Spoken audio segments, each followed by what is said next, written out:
All right, welcome back to the deep dive. You guys know how this works.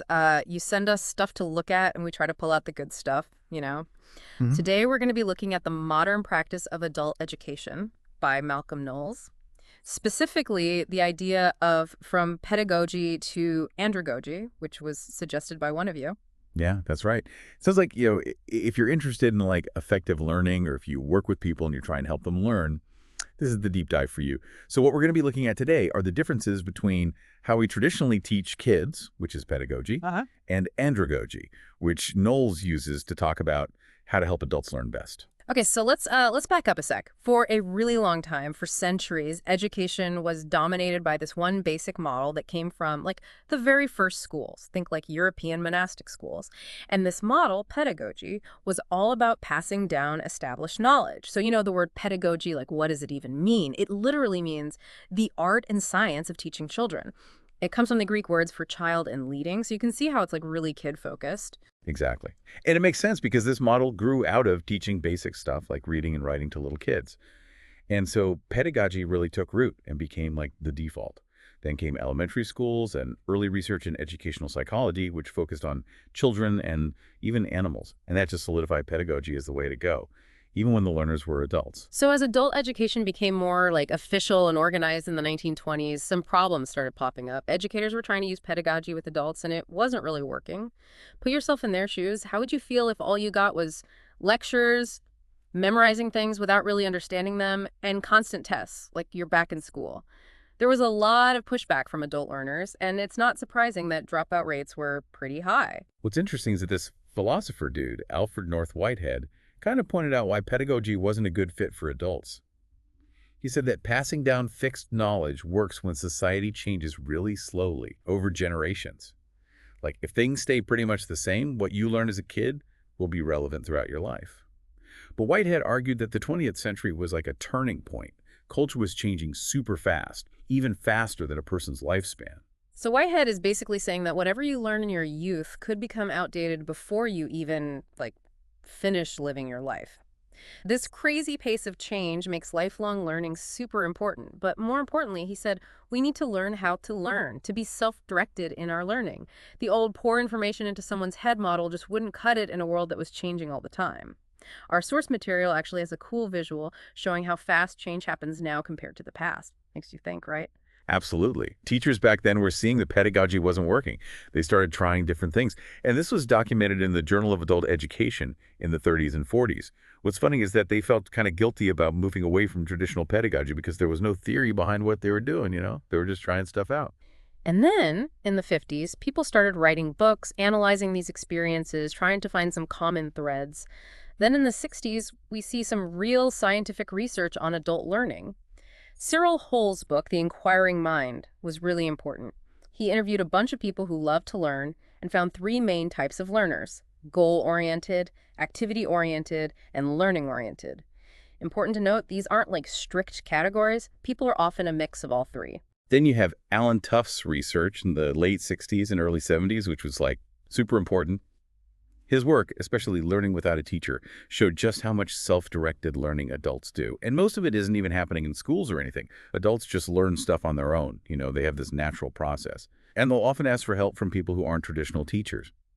What's crazy is that sometimes a teacher using pedagogy, trying to be the expert, can actually mess up this natural learning flow. So while all this was going on, a new term started getting used in Europe to describe this new way of thinking about adult learning: andragogy.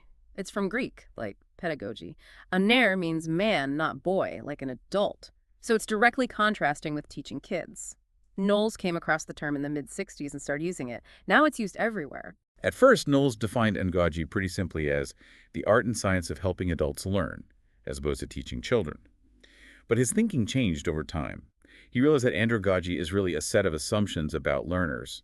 And these assumptions could apply to people of all ages. Wow. It's not just about adults. It's more like there's a spectrum. And pedagogy and andragogy are on opposite ends. The best approach depends on the situation and the learner. But he does warn that people who are really stuck on pedagogy might not see how self-directed adults can actually be. In the source material, there's a really helpful table comparing the assumptions of pedagogy and andragogy. The first big difference is the concept of the learner. In pedagogy, learners are seen as dependent. The teacher decides everything: what, when, how, even if they learn something. On the other hand, Andragogy recognizes that people naturally become more self-directed as they grow up. They might be dependent in some specific situations, but overall they need to be self-directing. That's how they see themselves. What this means is that good learning should empower people to take charge of their own learning instead of feeling like they're just being told what to do. And the teacher's role is to encourage that natural movement towards self-direction. The second difference is the role of learner's experience. In pedagogy, the learner's experience isn't that important. The teacher and textbooks are where the knowledge is. The focus is on transmitting information, like through lectures or reading assignments. Andragogy sees things differently. It values the experience that adults bring to the table, not just for their own learning, but for the group's learning too. Learning that connects to people's experiences is way more meaningful. So the idea is that your past experience is valuable. It's not just something you leave at the door when you walk into the classroom. That's why adult learning uses a lot of experiential techniques, like discussions and problem solving, to tap into that experience. Then there's readiness to learn. Pedagogy often assumes that people are ready to learn whatever society tells them to learn. Like, you got to go through school, right? It's driven by things like grades or fear of not moving up to the next level. And there's this idea that most people of the same age are ready for the same stuff, which leads to those standard curricula. Andragogy says, nope.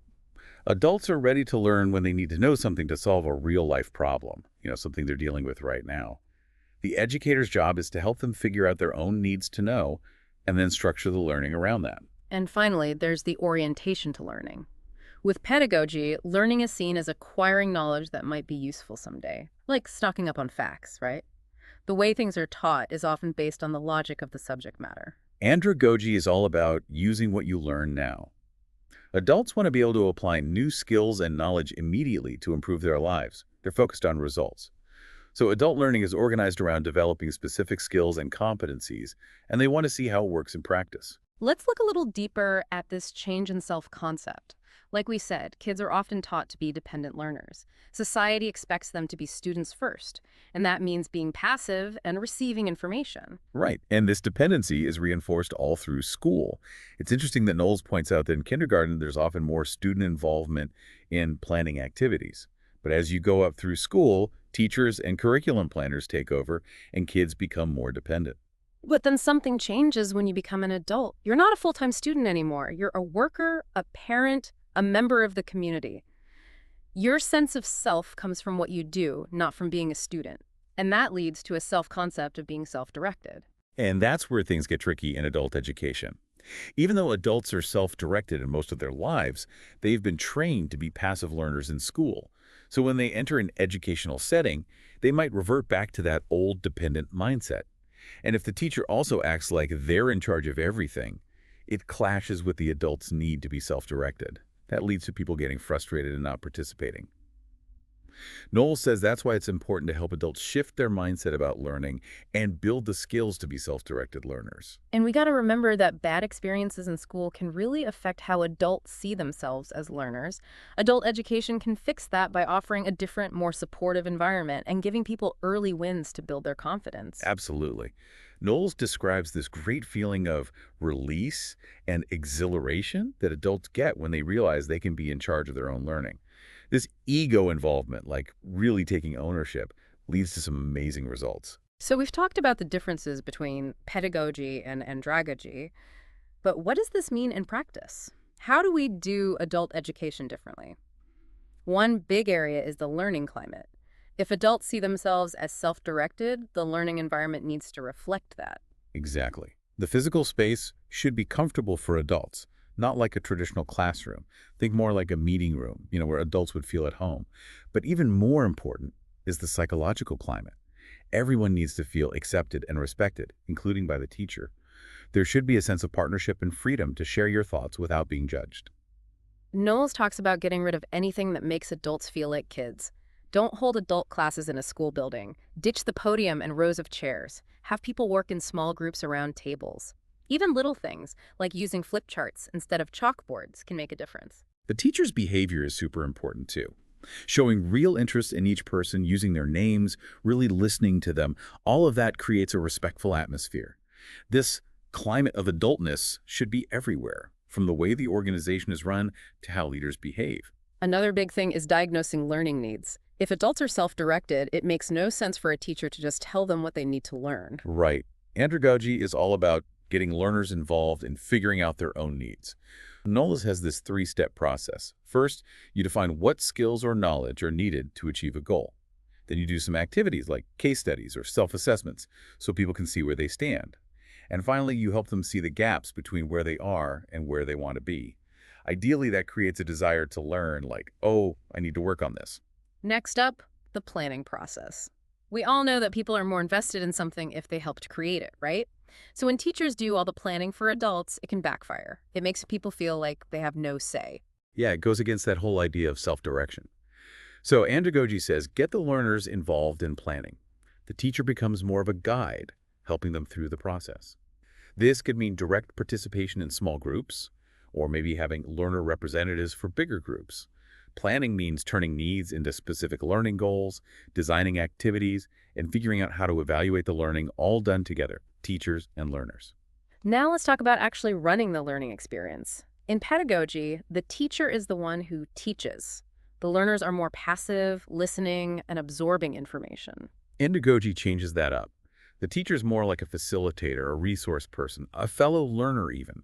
They're not there to just tell people stuff. The idea is that you can't really teach someone else, you can only help them learn. Knowles even tells a story in the book about how his students got upset when he slipped back into lecturing. They wanted to be more involved. He stresses the importance of working in small groups, doing projects together, and sharing the responsibility for learning. Last but not least, there's the evaluation of learning.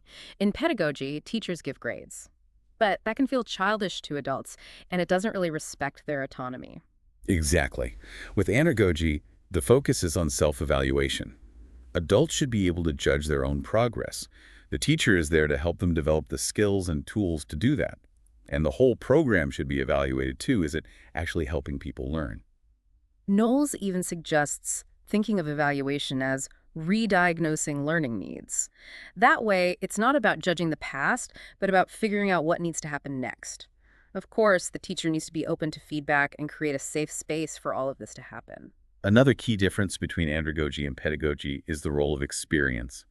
Adults obviously have a lot more experience than kids, right? Not just because they're older, but also because they've done more stuff, like worked, raised families, and been part of their communities. And there's this really important point. For kids, experience is something that happens to them. But for adults, it's part of who they are. Knoll said adults are what they have done. Their experiences shape their identity. And since adults define themselves through their experiences, they really need those experiences to be recognized and valued. When you ignore an adult's experience in a learning setting, it's not just disrespectful. It's like you're saying their whole life doesn't matter. This has some big implications for adult learning. First, it means adults are a great resource for each other. They have so much to share. Second, they have a broader base of knowledge to connect new information to. That helps them understand things more deeply. But third, it also means they might be more set in their ways. They've learned certain patterns of thinking, and it can be harder to change those. So what does this mean for how we actually design learning for adults? Well, we need to use more experiential techniques, less lecturing, more discussion and activities that draw on what people already know, case studies, simulations, role-playing, those kinds of things. The goal is to get people actively involved and invested in their learning. We also need to focus on practical application. Don't just talk about concepts in the abstract.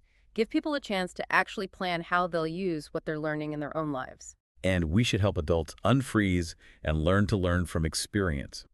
Sometimes people need to take a step back and look at their own assumptions and biases. How is their past experience affecting how they see things now?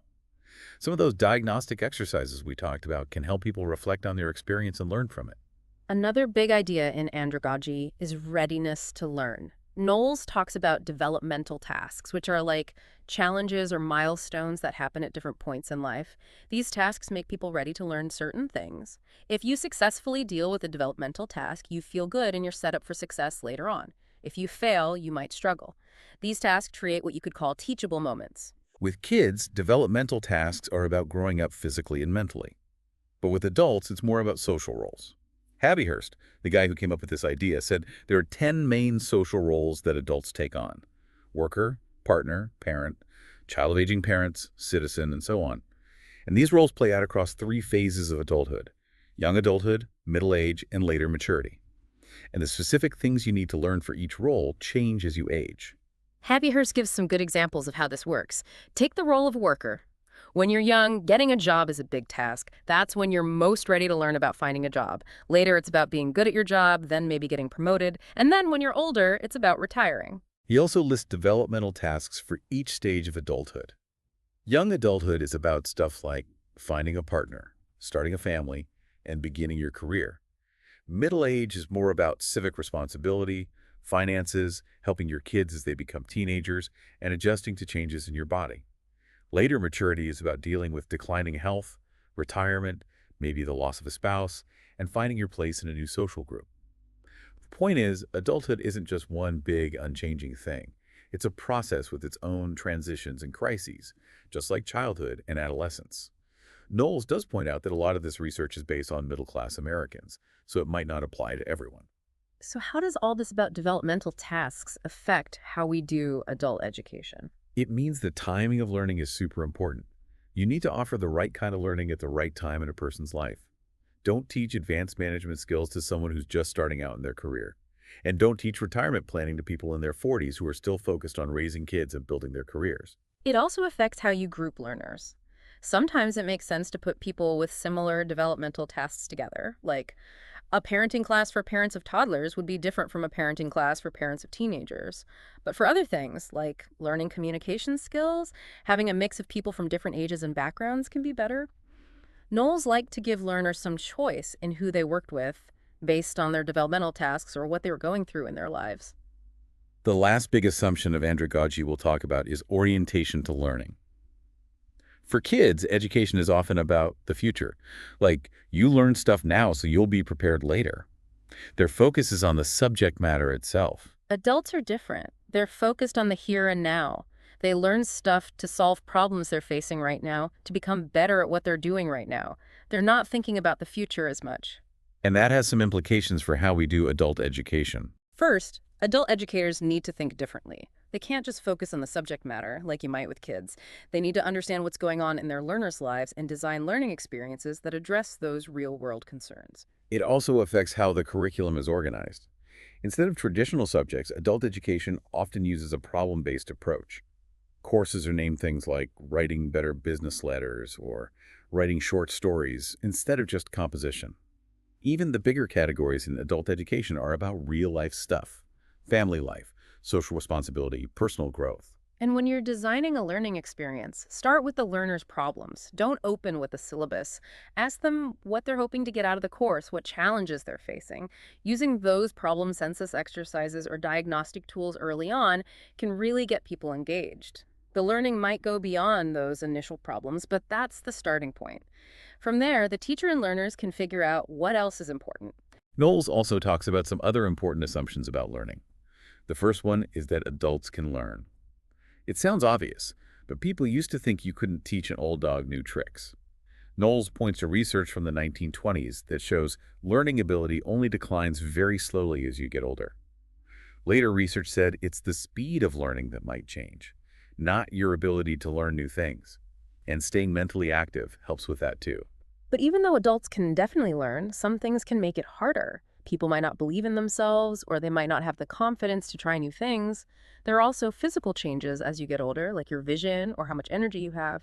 And adults are more motivated by things that are relevant to their lives than by things like grades. Another assumption is that learning is an internal process. It's not just about the teacher giving information and the learner storing it away. Research shows that learning is an active process where the learner is in control. It's about meeting needs and achieving goals. The teacher's job is to create the right environment and guide the process so people can learn best. And the best learning happens when people are actively involved, and it means something to them personally. Edward Lindemann, back in 1926, described adult education as a new way of learning based on experience and problem solving, where the teacher is more like a guide and everyone learns together. Knowles also lists some ideal conditions for learning and the teaching principles that go along with them. These conditions are all about creating a safe and supportive environment where learners feel accepted, respected, and free to participate. They should feel a need to learn, see the goals as their own, and have a say in how things are done. Learning should be active, and based on their experience. The teacher should help them apply what they learned to their lives and see how they're progressing. And learners should be involved in evaluating their own learning. Knowles even talks a little bit about youth education. He wonders if maybe the differences between how kids and adults learn aren't as big as we think. He says even young kids show self-direction, have their own experiences that are important to them, and face problems they need to solve. Maybe we can use some andragogical principles with kids too. He talks about how some new curricula are more andragogical, focusing on discovery and projects. He thinks those kids might become better lifelong learners, but he says these changes are happening slowly. A lot of teachers aren't trained to teach kids how to learn. To really create lifelong learners, we might need to rethink the whole purpose of youth education. Knowles then introduces the idea of an andragogical process for developing programs. Basically, using andragogy leads to a different way of planning and running educational programs. He says there are 7 main steps in this process, whether you're creating a whole program or just planning one lesson. Creating a good learning environment, involving learners in planning, figuring out their needs, setting learning goals together, designing activities, running the activities, and then evaluating how it all went. Finally, Knowles tackles a question people often ask. Is andragogy better than pedagogy? He says it's the wrong question. People want simple answers, but it's more complicated than that. Andragogy isn't some magic formula. It's a set of ideas you need to test out in different situations. Sometimes pedagogical approaches might be better, depending on what you're trying to teach and who your learners are. The real question is, when does andragogy work best? So the big takeaway from this deep dive is this. There's a shift happening in how we think about adult learning. It's moving away from pedagogy, which is all about teaching kids, to andragogy, which is about helping adults learn. We looked at the main assumptions of andragogy. Adults are becoming more self-directed, their experience is valuable, they're ready to learn things that are relevant to their lives, and they want to use what they learn right away. And we talked about what this means in practice. Create a good learning environment, involve learners in everything, use their experience, make it practical. Knowing these principles can really help you, whether you're a learner yourself or someone who helps others learn. So here's something to think about. What does andragogy mean for lifelong learning in our world, which is changing so fast?